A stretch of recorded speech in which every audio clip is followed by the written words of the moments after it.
What is your childhood memory that you thought was normal but realized it was traumatic later in your life?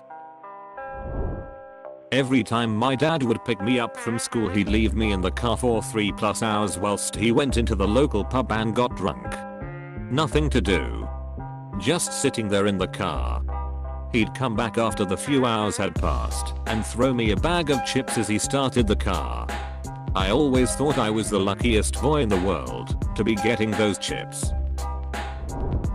As a kid, I used to brag about being able to sleep for over 24 hours straight to friends or teachers or really whoever would listen.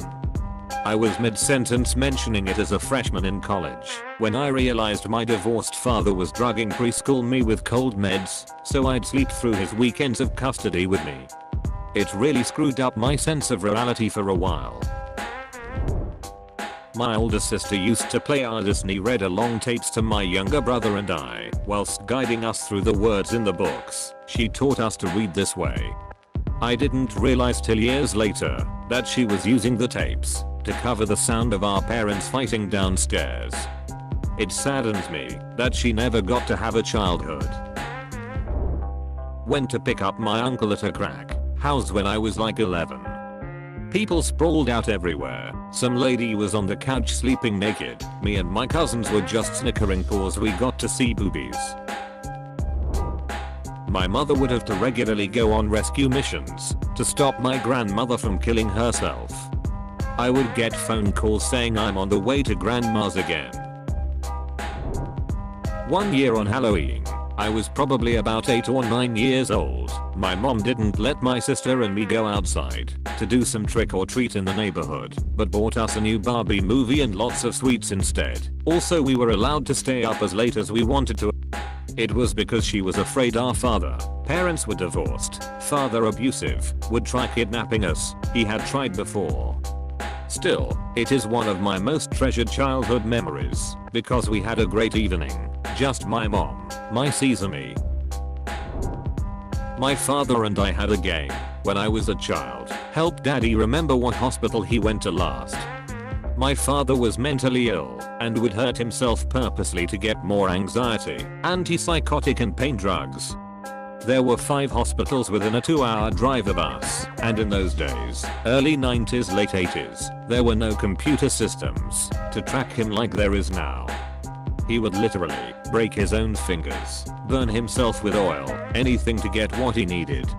And it was my job to help him remember, so he wouldn't get caught. After he took his life, when I was 12, I had a lot of feelings and scary memories to deal with. It's been a long hard road, but I hope wherever his is, he's not in pain anymore. In middle school, I started getting a lot of stomach itches due to undiagnosed acid reflux. I was also a really anxious kid, so I feared I was gonna throw up a lot. Thus, almost every night I'd take half a Tums. When I offhandedly told my best friend, she looked terrified. "I think you might be addicted to Tums," she said. We had just learned about addiction, and I told her I didn't feel withdrawal without the medicine, and that I was just taking it as prescribed. She still seemed unconvinced, so I told her she was being silly and dropped it. In high school, I learned her brother's drug addiction had been tearing the family apart, and she was probably terrified one of her closest friends was using too. My stepdad would frequently play fight me and my sister when my mom wasn't home, but his play fighting was actual abuse. Most of the abuse was punching and stuff, but the worst one I remember was him tying me to a chair with a shit ton of duct tape and tying my mouth and just leaving me there for over an hour. My mom leaving me at different places with different people for months at a time, or when we would be driving. I remember there would be times where she would tell me about the school she was going to take me to, and that I would live there. I remember her describing the horses they had, lies, and how much I would love it. She never ended up taking me there, but would always talk about it like it was some magical place. Found out from my uncle years later it was an orphanage. Only reason she didn't end up taking me is because he threatened to kill her if she did. This question reminds me of that redditor whose mom made him have a butt plug in at all times in fear of the devil doing butt stuff or something. The mom got busted when he had to use the bathroom during school and asked the teacher to help remove his poop plug, or whatever he called it as a kid. Was truly a screwed up story in a similar AskReddit thread. When I was 8 till I was about 10, the school's teacher would sometimes pull me out of recess to sit down with me and play weird games. I hated it because it meant I wasn't outside writing my stories, and besides, I was a native English speaker. Why did I ever need to do anything with the English as a second language teacher? Yeah, turns out she was a counselor and she was trying to get enough information to show that I had signs of autism/AD/learning disorder to give to the National Health Service and get me an actual psychologist because my parents were refusing to send me to one. Unfortunately, her husband died before she could finish, and I didn't end up going to one until I was 17, when I was legally allowed to do that sort of thing on my own. When I was in kindergarten, they would make us kneel in a corner on some wood piece or STH. That was utterly painful for every time we hurt each other or cursed, which happened a lot apparently, and as soon as I got to elementary school I asked the teacher the first time I was in trouble where I should go kneel. They took attention to that, and long story short, they called the police on our old kindergarten, and it's now closed since 2006. Edit to clarify a few questions. This took actually place in Eastern Bavaria in the early 2000s. It was a Catholic kindergarten and all of this was considered rather normal inside its walls. My mom decided to toughen me up by having a pick on Alpha Pretty Wednesday after I got in trouble at school for being a tattletale. She made my sisters and I sit at the kitchen table while they each said something shitty to me. At first they thought it was a joke, so they would giggle and say silly stuff. Then my youngest sister said she hated my smile. It finally stopped when I started crying, and my other sister shouted at mom that she wasn't going to do it anymore and ran out of the room. 15 years of therapy. My dad going to the bar every night and only got to see him when he was drunk or not at all. Always had a plate of dinner saved for him. He would usually scream at my sisters and mother if he did get home early enough. On a side note, reading this post is sad AF. When I was about 10, my mother had to leave the country for work for almost a year, so she left me to live with her longtime boyfriend.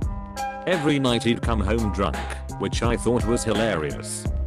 He'd come into my room and sit on my bed touching me, especially on the butt, and tell me how much I look like my mother, and try to pull my sheets off. I'd just pretend to sleep. I got annoyed that he kept waking me up, so I started locking my door at night. The dude broke off the lock and kept doing it. He also once threw a plate at me he missed for giggling at lunch. I never thought of telling my mum about this because I thought it was normal. When I was young, I was really good friends with a girl whose grandparents lived across the street, and we got along really well and would hang out all the time. At some point, I was maybe 4 or 5 at the time, she invited me to her uncle's house and they had a big above ground pool built into their deck and we went swimming. Eventually we got out, but we both wanted to get back in, and the uncle said if we wanted to go back into the pool we had to skinny dip. Again, we were both no older than 5. But we did. It took a long time for me to realize the severity of the situation, the implications. IDK. Half of me feels like it was harmless, half of me is like damn, who the fuck does that? When I was around 8, my best friend at the time used to steal bad food from her pantry and we'd go into her room and she'd then explain to me how we had to be skinny because being skinny meant boys would like us, and so she would then meticulously read the backs of the cookie packs and count out every cookie and how many calories there were for each of us. She also was obsessed with shaving all her body and would try and pressure me into shaving my legs and arms. Once again, boys liked it when you were hairless. I never really grasped how bizarre it was for 8-year-olds to count calories and be hairless for boys. Years later, my primary school had a national scandal where 10 to 12-year-olds were sexually abusing each other on the mat during class, at lunchtime, and any opportunity they had. I can remember lots of peer pressure for kids to finger each other and make out because that meant you were cool and liked by the hot boys. I was very fortunate to not be involved, and looking back it honestly so screwed up. Don't know if any of it was related, but just from 7 to 12 it was quite gross. My brother used to scream at me and physically and mentally abuse me. He said it was just an older brother thing. Also the way my schizophrenic dad acted when he was off his meds. I thought it was hilarious when he described his suicide attempts because I thought, who would die on purpose? I often heard him retell his stories to make me laugh. I feel extremely guilty now. Either that, whenever a kid got home late it was normal for them to be locked outside for the night. Also thought an appropriate response to not doing your chores was to be locked in a closet without food. My younger siblings never got this treatment. I just thought I was an extra awful child.